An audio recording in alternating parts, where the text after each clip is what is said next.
बोरिवली पश्चिम येथील प्रबोधनकार ठाकरे नगर सोसायटीमध्ये कुख्यात गुंडा धर्मातेवर व त्याचा भाऊ खजोरा यांच्या दहशतीचे वातावरण निर्माण झाले आहे।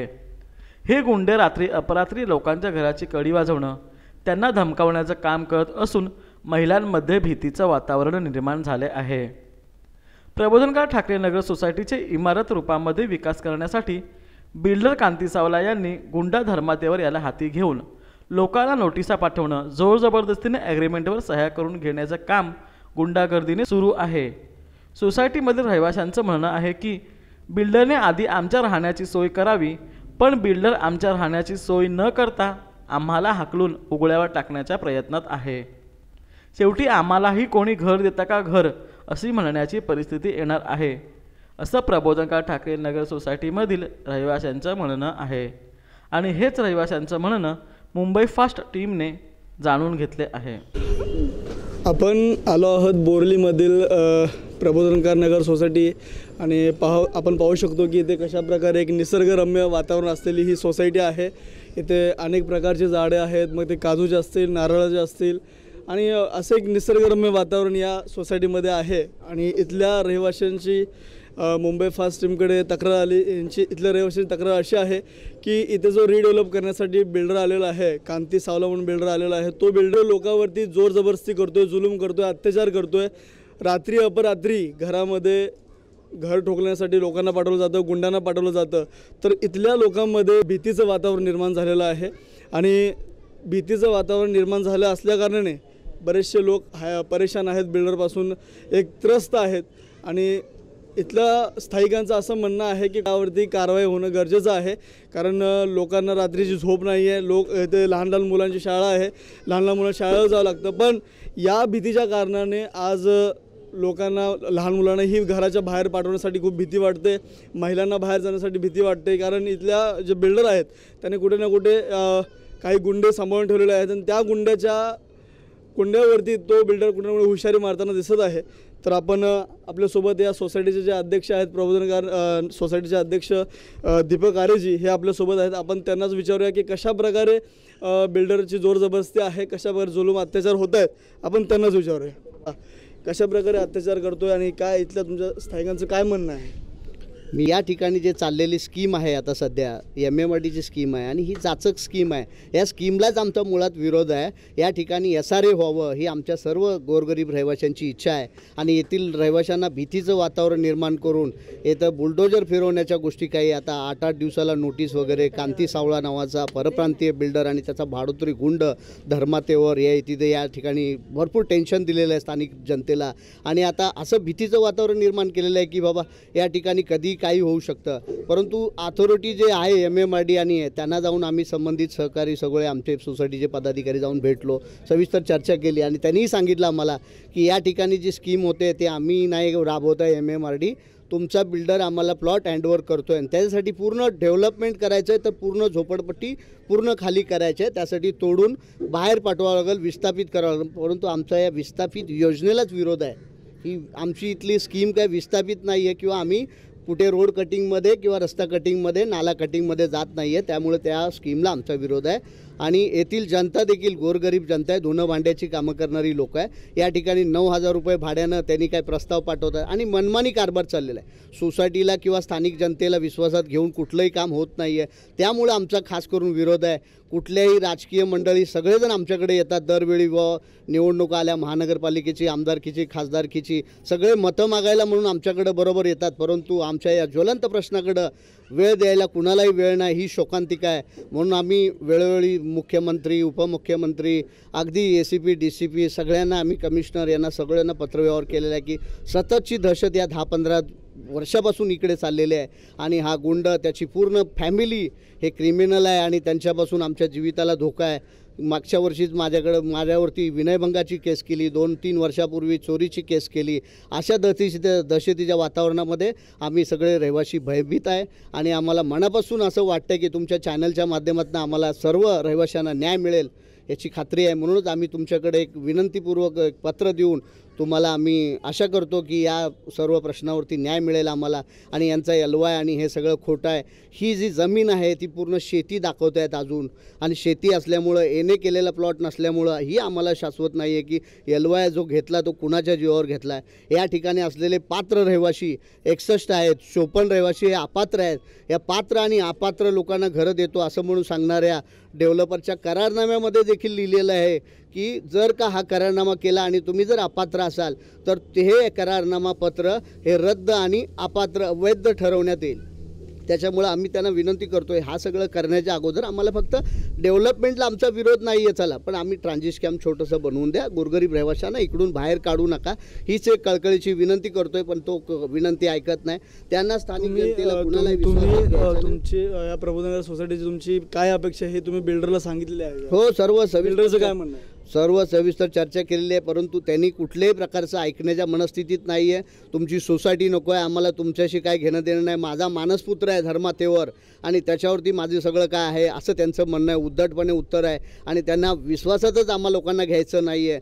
आजी काय सांगाल तुम्ही इथे किती वर्षापासून आहात? आम्ही 30-35 वर्षे झाली इथं. मला कोणी नव्हतं या जंगलामध्ये. कुत्रे होते, हागून लोक जायची, डुकर बिकर सगळे होते. एकच खोली होती माझी. बाकी नंतर धीरे धीरे आम्ही सगळ्यांनी जमा केलं. माझ्या नवऱ्याने जमा केले. ते सगळ्यांना खोल्या बांधून माझ्या नवऱ्याने दिले. कागदाच्या पत्र्याच्या कागदाच्या कसल्या पण आम्ही जमा केली. एकी पाहिजे म्हणून आम्ही जमा करून ठेवले. तर आता सगळे कोण गुंडे येतात, कोण येतात, लेटर देऊन जातात. हे कुठल्या अर्थाने देतात. आम्ही एवढं स्वतःने मेहनत केली इथे. सगळ्यांना वॉचमॅनगिरी ठेवलं. माझं घरवालं वॉचमॅन 1 रुपयाची मला आशा नव्हती. मी घरकाम करायची आणि 20 रुपयावर मी कामं करायची आणि या 2 मुलं आणि माझा नवरा मी माझा नवरा घरवाला दारू पियायचे. मी खोटं नाही सांगत, खरं बोलते. ते बिल्डर तुम्हाला काय धमकीवर देतो का? बिल्डर काय तो म्हणते खाली करा. खाली कशाने करायचं? आम्ही एवढ्या वर्षी इथं राहून आम्ही खाली का होणार? आम्हाला खोली दे, आम्ही जायला तयार आहे, पण आम्हाला इथं जागा दे, आम्ही इथंच राहणार. आम्ही बिल्डर तुमच्यावरती जबरदस्ती करतो? जबरदस्ती खाली करायला सांगते ना, जबरदस्तीच झालेलं आहे. आम्हाला जबरदस्तीच खाली करायला नाही. आम्ही एवढ्या वर्षी राहून काय इथं फायदा आहे? मग आम्ही खाली का करायचं? आम्ही जाणारच नाही इथं. जेव्हा मी इथं आलो त्या टायमा इथं काही न झाडामाडा ही होती. अशी आम्ही 2-2, 4-4 माणसं जमून कमिटी अशी जमवली. अशी मला 40 माणसं अशी जमून आम्ही एकामेकाला मदत करून हे रूम बनवलो आहे. आणि आता इथं मी राहिल्यास मग 40 वर्ष झाली इथं ह्या जागेवर आजपर्यंत. तुम्हाला काय म्हणायचं? बिल्डर तुमच्यावर जबरदस्ती करतोय का? हा, बिल्डर जबरदस्ती करतोय. बिल्डर सांगतो नोटीस देतो, तुम्ही 408ची खाली करा, म्हणजे प्लॉट खाली पाहिजे. पण आम्ही राहणार कुठं, जाणार कुठं? आम्हाला जागा ती दाखवा ना. त्याशिवाय बिल्डर आम्ही म्हणतो तुम्ही ह्याच प्लेटमध्ये अर्धा कटिंग करून बांधून द्या ना.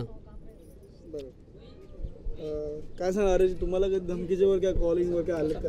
अगदी आंध्र प्रदेश, कर्नाटक, तामिळनाडू, दुबईसारख्या ठिकाणाहून देखील आमच्या सोसायटीतल्या काही 2-3 पदाधिकाऱ्यांना रात्री अपरात्री फोन 12, 1, 2 वाजता धमकीचे, क्या रे, किधर है रे, माधोरचोत खलास कर डालूंगा, अशा प्रकारचे कॉल आले. आणि ते रेकॉर्ड कॉल पूर्ण CD आणि ते आम्ही DCP, ACP आणि सिनियरला दिलेले आहे. आपलं नाव सांगा. सुभाष काशीनाथ भोसले. अच्छा, आपलं काय म्हणणं आहे? इथे जो बिल्डर आलेला आहे काय आपल्या त्या संदर्भात काय म्हणणं आहे आपलं या प्रोजेक्ट संदर्भात? ह्या प्रोजेक्टबद्दल सांगण्यापूर्वी मी असं सांगेन की इथे जी वस्ती वसलेली आहे ही 1992 पूर्वीपासूनची लोक आहेत इथे राहणारी. त्यावेळेला प्लॅस्टिकची कागद लावून लोक इथे राहत होते. बरोबर. आणि इथे कोणतीही व्यवस्था नव्हती, कोणत्याही सुखसुविधा नव्हत्या लोकांसाठी. नाही पाणी होतं, नाही लाईट होती आणि संपूर्ण चारी बाजूने इथे जंगल वाढलेलं होतं, शेती होत होती. आणि त्यावेळेला इथे लोक वसली गेलेली आहेत आणि इतके हाल अपेष्टा काढल्या तिथल्या लोकांनी.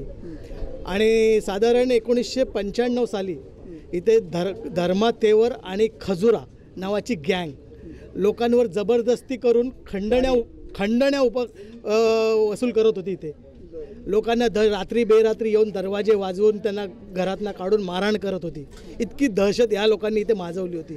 परंतु काही स्थानिक रहिवाशांनी शिवसेनेच्या माणिकताई कोळी यांना जाऊन त्यांची गाऱ्हाणी सांगितली आणि माणिकताई कोळींनी इथे येऊन ह्या सगळ्या दहशतीला विरोध केला आणि रहिवाशांना खूप सपोर्ट केला इथे.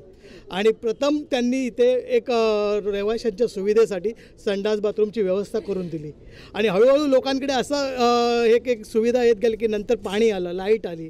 हे लोकांनी संपूर्ण इथं स्थानिक रहिवाशांनी खूप मदत करून लोकांना एकमेकांना इथे ही वस्ती वसली गेलेली आहे.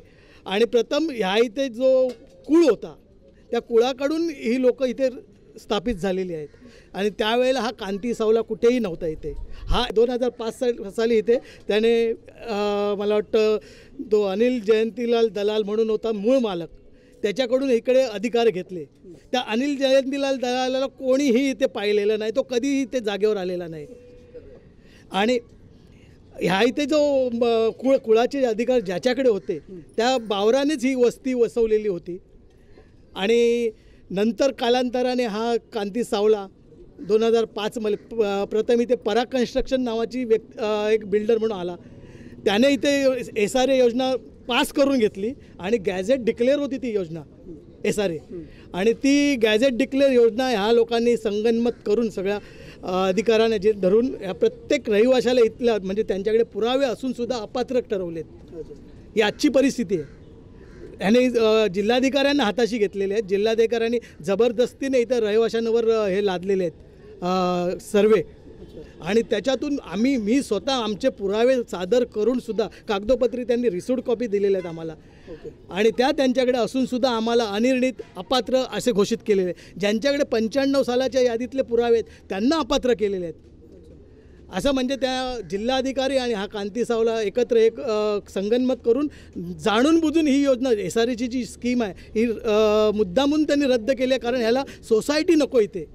इथल्या रहिवाशांची स्थानिक रहिवाशांची सोसायटी त्याला नको आहे. त्याला फक्त हवं आहे ते गुंडांची दहशत इथे माजून हा प्लॉट त्याला पूर्णपणे खाली करून घ्यायचा. मला असं म्हणत आहे बिल्डर गुंडाचा आधार घेऊन तुमच्यावरती दहशत करतो. अक्षरशः म्हणजे ही वस्तुस्थिती आहे की कित्येक रहिवाशांना इथल्या मारहाण झालेली आहे. बायकांना दहशत दाखवली गेलेली आहे. इथल्या स्त्रियांना खोटे आरोप टाकले गेलेले आहेत. आता मगाशीच आर्यांनी सांगितलं की त्यांच्यावर काहीतरी विनयभंगाची केस दाखल केली आहे. एक सत्य आहे. आणि चोरीचे आरोपी त्यांच्यावर टाकले गेलेले आहेत. अशा प्रकारे हा इथे दहशत वाजून आणि जिल्हाधिकाऱ्यांना हाताशी धरून हा सर्व दहशत रहिवाशांवर माजवत आहे इथे. आणि स्वतःचीच मनमानी योजना त्यांनी आणले. मी महादेव अंतू काळांगे. आम्ही इथं कमीत कमी 40 वर्षापासून आम्ही इथं राहतो. आणि आस्ते आम्ही सगळं एकत्र येऊन सगळ्या सुविधा जमा केल्या. त्यानंतर इथे बिल्डर कांती सावळा आला. त्यांनी दहशत निर्माण सुरुवात केली. पुन्हा गुंडाला आणायचं, दहशत करायची. दीपक आर्य म्हणून आमच्याकडे येत आहेत आमचे अध्यक्ष सोसायटीचे. त्यांना इकडं कुठेतरी काहीतरी ते आपले म्युन्सिपाल्टीचं काम करत असताना त्यांनी आपल्या धर्मागुंडाने आपली बायको आणली आणि की माझ्या बायकोला त्याने अत्याचार केला किंवा विनयभंगाची केस टाकली असे लोकांच्यावरती आणि खोटे आरोप टाकत असतो. लव मशिलकर याला देखील रात्री 3 वाजता येऊन घरात मारला होता ह्या धर्मानं. नंतर परत आता सध्या तो काय म्हणतो फ्लॅट खाली करा. तर आम्ही लोक म्हणले फ्लॅट खाली कसा करायचा, आम्हाला तू इथं एक ट्रान्झिट कॅम्प बांधून दे आणि नंतर आम्ही फ्लॅट खाली करतो, आम्ही इकडे शिफ्ट होतो ना. तर या पुढल्या साईडनं सुरुवात कर की लोक इकडे येतील. आम्हाला तू पहिली बेडरूम बांधून दे नंतर आम्ही फ्लॅट खाली करतो. ते सर आम्ही फ्लॅट खाली करणार नाही. पण ते पण काहीसुद्धा करत नाही. स्वतःची मनमानी करतो, नोटीस पाठवतो आणि लोकांना पळवून लावण्याच्या मार्गावरती हा बिल्डर आहे. नोटीस पाठवतो रूम खाली करा. आजपर्यंत किती नोटीस पाठवले? आतापर्यंत 2 नोटीस झाली. अजून काय पाठवलं? अग्रीमेंटचं कॉपी पाठवली. अग्रीमेंट करा म्हणून सांगतो बिल्डर. जबरदस्ती करतो. जबरदस्ती हो सगळ्यांना जबरदस्ती करतो सगळ्यांना. त्यांनी सांगितलं की 8 दिवसाच्या आत खाली करा. पहिल्या नोटीसला महिन्याच्या आत, नंतर 4-5 दिवसांना नोटीस आलं की 8 दिवसाच्या आत. म्हणजे हे कुठला तरीका, कुठला न्याय, कुठला अन्याय प्रकारे इथली एक हालावस्था आहे. आणि सध्या आताच अधिवेशनही चालू आहे. तर मी मुख्यमंत्री साहेब पण हा शो बघतीलच आणि मुख्यमंत्र्यांनाही इथे ध्यान घालणं गरजेचं आहे असं दिसून येते. कारण कुठे ना कुठे लोकांवरती जोर जबरदस्तीने अत्याचार होताना दिसत आहे.